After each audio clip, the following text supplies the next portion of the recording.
Okay. Would Yu-Gi-Oh work better if they had a rotation of sets like Magic? I feel like that would help with the crazy power creep. I thought that sets rotating out was lame until I started playing Magic, and I get why it's important for balance. Well, in concept anyway. Magic's power creep has been wild lately. I have heard that.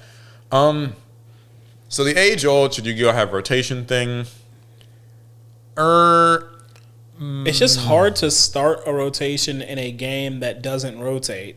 Yeah. So a lot of Bandai games have been moving towards kind of these types of, like, first of all, a lot of them have been converging with their Japanese counterparts in releases, which is a good thing. I would love to see Yu-Gi-Oh do that. I know that's not 100% like what the question is, but I think that would be good. However, I do know that some of them are incorporating rotation. Like, is it One Piece is doing it now, I think?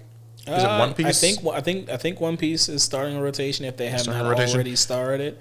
And like all the Bandai card games, they have like indicators on the cards that will make it very easy for them to start a rotation if they so chose. Yeah, but I think that you're right. You can expound on that point if you want, because I don't think that Yu-Gi-Oh has an infrastructure in place for rotation.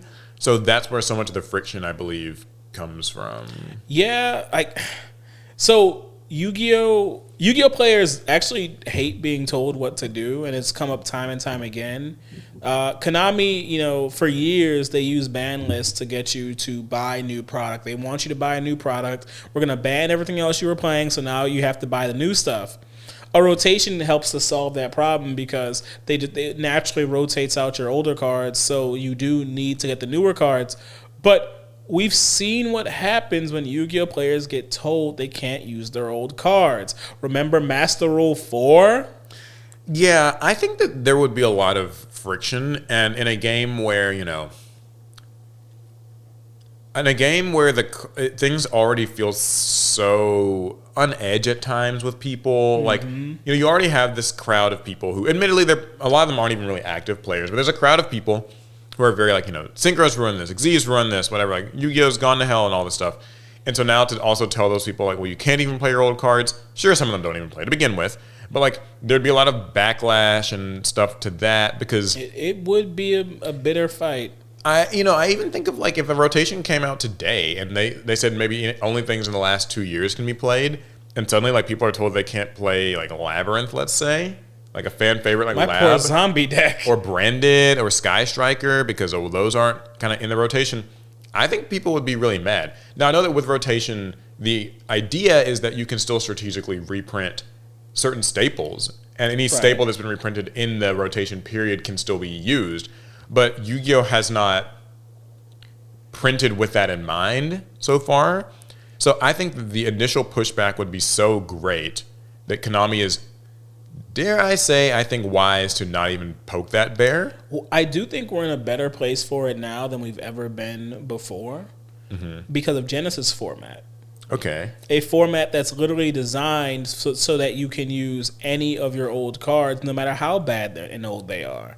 Because of Genesis, there is now an avenue to use cards that the advanced format says you can't. So if we were to start a rotation, which I don't think is likely, you're not completely lost on your Sky Striker deck, right?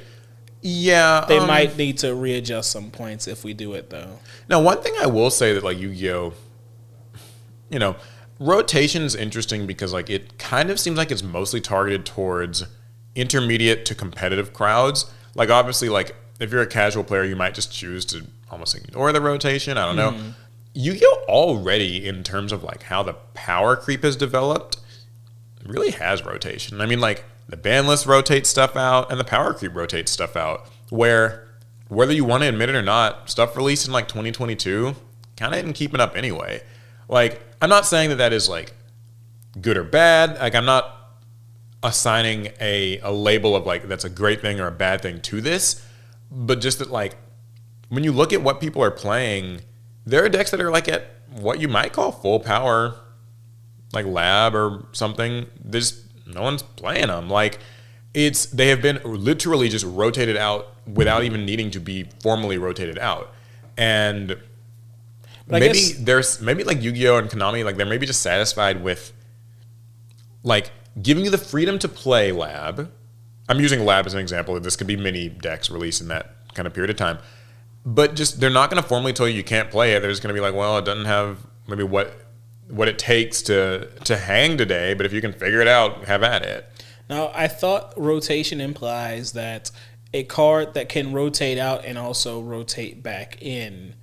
Oh yeah, that's true. That's kind of what Yu-Gi-Oh's missing as far like we can disenfranchise a deck or strategy, but we can't re-enfranchise them. Oh, was that even a phrase?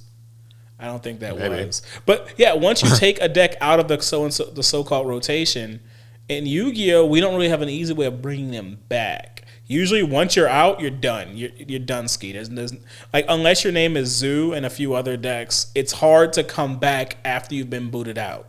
Or typically, when a deck comes back, it's like even an example of Zodiac, right? Like it'll come back in a different way than it was. Comes back as an engine. Yeah, it comes back as an engine. That's a good way to simplify it. It's like usually it'll just come back in like the most lean engine, kind of like what's the most abusable part of this, and the identity might be sort of lost, but like What do you think is the oldest card that still sees like plenty of use today? Technically MSD right now. Yeah. But to answer the question more honestly, I was thinking like Effect Veiler or Effect Veiler, Solemn Warning. No, Solemn Warning is old. Solemn Judgment is used. It's got limited recently. So like Dark Hole is old. I mean, you don't see it as. Oh, I like the Floodgates that are still around, like Rivalry and Gozen. I'm trying to think of like a monster that's like a core kind of like an actual monster that's used hard. today. I mean, it's hard if it's not Effect Veiler. I feel like it's hard for a monster to stick around. Yeah, the monsters go fast. Like people are kind of. It's funny that even cards like Kashtira, Fenrir, or even like God forbid Dino Wrestler, Pankratops are feeling like kind of retro now by today's standards. Yeah, you don't see them in as many side decks as they once were. Yeah, or like what used to have been like a fun main deck tech or whatever, like their niche side options. Like, yeah, I don't know. Yu-Gi-Oh! It rotates the monsters pretty hard. Yeah. So, it's another one I hope that we answered at some point. Yeah, so that's a good question. I think that Yu-Gi-Oh! Might work better, but I don't think that it would. I think that introducing rotation now just seems. I have a hard time imagining it even happening. Agreed.